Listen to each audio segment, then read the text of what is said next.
Your city, your community, your station. I'm definitely proud to be a Londoner. Wouldn't like to live anywhere else. This is Croydon Radio. I went to work and I had this awful dizziness thing that's cropped up a week or two before, and I'd just come off the night shift. And I had a late shift starting at 1 o'clock, and at the time we were trying to deal with a patient who was basically going off on one. And I turned around to push a bed out of the way, and something just got up and left, and I just bounced off the bed and hit on the floor.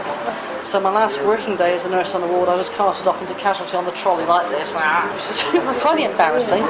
Then after 3 months of not getting any better, basically I got labyrinthitis, which is like a middle ear thing where you just lose your balance. The vestibular nerve, which passes messages of balance from your ear to your brain, just was not working. So I kicked up a wee bit of a fuss with my GP, who was very nice. I said, look, I'm not getting any better after 3 months. So long story short, I was referred to ear, nose and throat. A doctor there found I had what's known as core balance issues, where I was just falling over. I couldn't shut my eyes at all at the time. So whipped me off for a CT scan, and they found something on the CT scan, what they call a lesion. I thought they meant scar tissue from probably a virus infection, which you can get. But I was up to Plymouth very quickly, an MRI scan, then in the next minute.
Done now. I don't want to get any worse. I've worked hard for 2 years to get my mobility better, to have a bit of a life.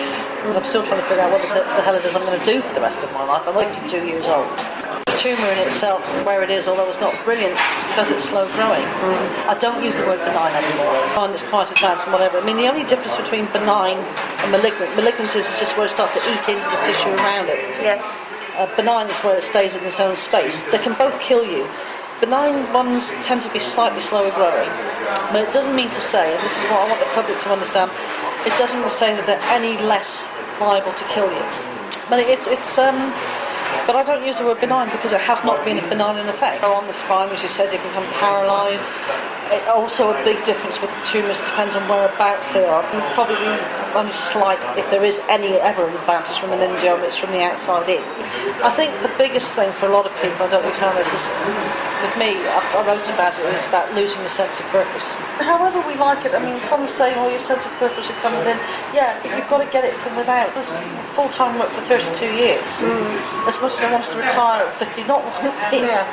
And having to have something that says that you're still of use to me, because I've got a very strong work ethic, I'm having to still remain useful to the society that I live in. Otherwise you become redundant, and I just don't. I've seen too many people, for one reason or another, who've become redundant in the sense of lacking physical activity. You get told, oh well, you've got to keep going. So I know that, I'm doing that, but when I rest, I really need to I get very, very depressed. I get very, very depressed. I've recognised that now. When I start thinking the whole world is blood and easy, then I need to rest.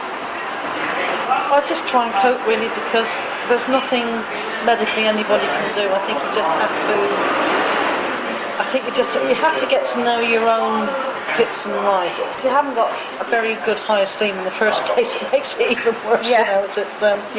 You know, silly things like not being invited to Christmas parties anymore, or the works do, or the social side of it. It's physically difficult either to get work or be in work or both.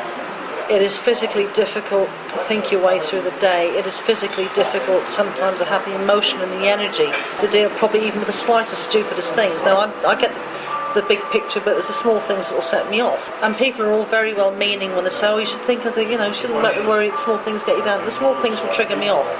It could be something I read or see or think of. You're falling down the stairs faster than the speeding bullet. But certainly my remit, hopefully, will be to, like you both yourselves, is to raise awareness. Your city, your community, your station. I'm definitely proud to be a Londoner. What I'd like to live anywhere else. This is Croydon Radio.